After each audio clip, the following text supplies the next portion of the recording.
Chinese 59 apps जो India ने ban कर दिए इंडिया के अंदर, क्या इनकी वापसी हो सकती है? टिकटॉक जिसका इतना बड़ा यूज़र बेस है, चाइनीज़ ऐप है, इंडिया ने इसको इंडिया में बैन कर दिया है, क्या इसकी वापसी हो सकती है? ये सारी बातें आगे मैं आपको इस वीडियो में बताने वाला हूँ। तो friends, welcome back to my YouTube channel ऐसे टेक। नमस्कार दोस्तों, आपका स्वागत है हमारे यूट्यूब चैनल ऐसे टेक में। तो आइए चलिए वीडियो देखते हैं। फ्रेंड्स, मैं आपको बताना चाहूँगा कि ये चाइनीज़ 59 ऐप्स इंडिया ने इंडिया में बैन क्यों कर दिए। देखिए क्या है, चाइनीज़ का एक लॉ है, इंटेलिजेंस लॉ आर्टिकल 14 और 16 में यदि कोई चाइनीज़ कंपनी फॉरेन कंट्री में काम करती है, फॉर एग्जांपल वो इंडिया में उनके ऐप्स ऑपरेट हो रहे हैं और वो डेटा बाहर वो स्टोर कर रहे हैं, यदि चाइनीज़ गवर्नमेंट को कोई डेटा या कोई फॉरेन कंट्री की इन्फॉर्मेशन चाहिए, फॉर एग्जांपल कोई चाइनीज़ कंपनी इंडिया में इंडिया में उनके ऐप्स ऑपरेट हो रहे हैं तो वो यूज़र्स का डेटा बाहर स्टोर करते हैं।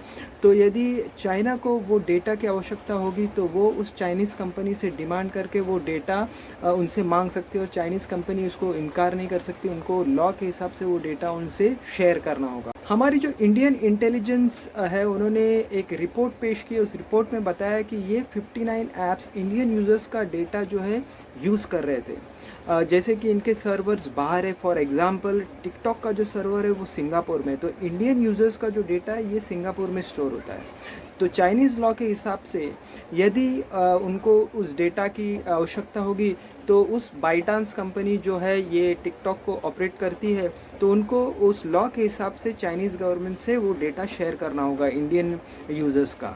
तो ये काफ़ी ख़तरनाक है। तो इंडियन इंटेलिजेंस ने एक रिपोर्ट दिया कि ये 59 ऐप्स इंडियन यूज़र्स का डेटा यूज़ कर रहे हैं और आगे जाके इंडिया के लिए ख़तरनाक हो सकता है। वो डेटा पाकिस्तान या चाइना के साथ शेयर कर सकते हैं और ये खतरा यूज़र्स के लिए भी हो सकता है और हमारे कंट्री के लिए, हमारे देश के लिए भी हो सकता है। इसीलिए ये 59 ऐप्स इंडिया ने इंडिया के अंदर बैन कर दिए।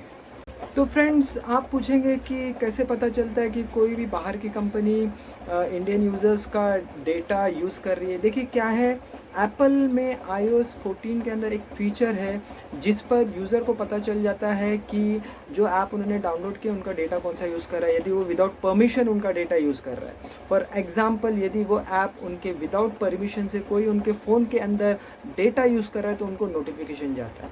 तो टिकटॉक के बारे में भी यही हुआ, एप्पल iOS 14 के यूज़र्स को नोटिफिकेशन जाने लग गए।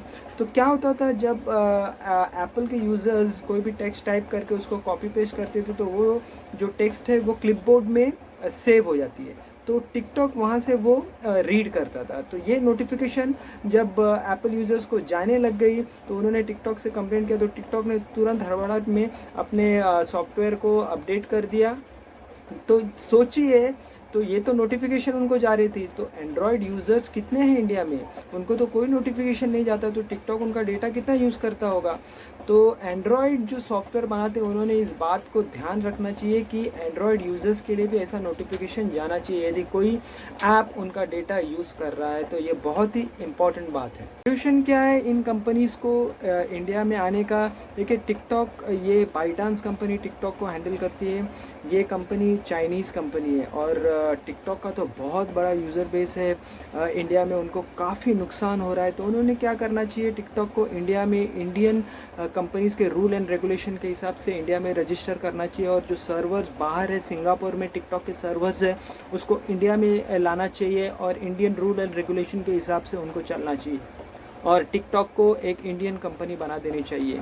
इससे ये होगा कि वो इंडिया में यदि वो रजिस्टर हो जाती है तो इंडियन कंपनी हो जाती है, सर्वर्स इंडिया में आ जाते हैं, तो फिर बाद में चाइना कोई भी डेटा जो है वो टिकटॉक से मांग नहीं सकता क्योंकि वो इंडियन कंपनी है। Indian company Indian rule and regulation के हिसाब से चलेगी, उन पर चाइना का कोई रूल एंड रेगुलेशन नहीं होगा। तो इस तरीके से ये बड़ी बड़ी कंपनी आ सकती है, लेकिन छोटी कंपनियों को आना बहुत मुश्किल है, छोटे ऐप्स को आना बहुत मुश्किल है। कोई टिकटॉक का सपोर्टर नहीं, लेकिन मैं पॉसिबिलिटी बता रहा हूँ कि यदि वो टिकटॉक कंपनी को इंडियन कंपनी में वो कन्वर्ट करते हैं और सर्वर्स इंडिया में लाते हैं तो शायद ये टिकटॉक फ्यूचर में यहाँ पर दोबारा से शुरू हो सकता है। तो ये सारी चीज़ें थी, ये 59 ऐप्स के बारे में मैंने आपको इन्फॉर्मेशन दी, क्यों इंडियन गवर्नमेंट ने इनको बैन कर दिया और वो किस तरीके से वापस आ सकते हैं।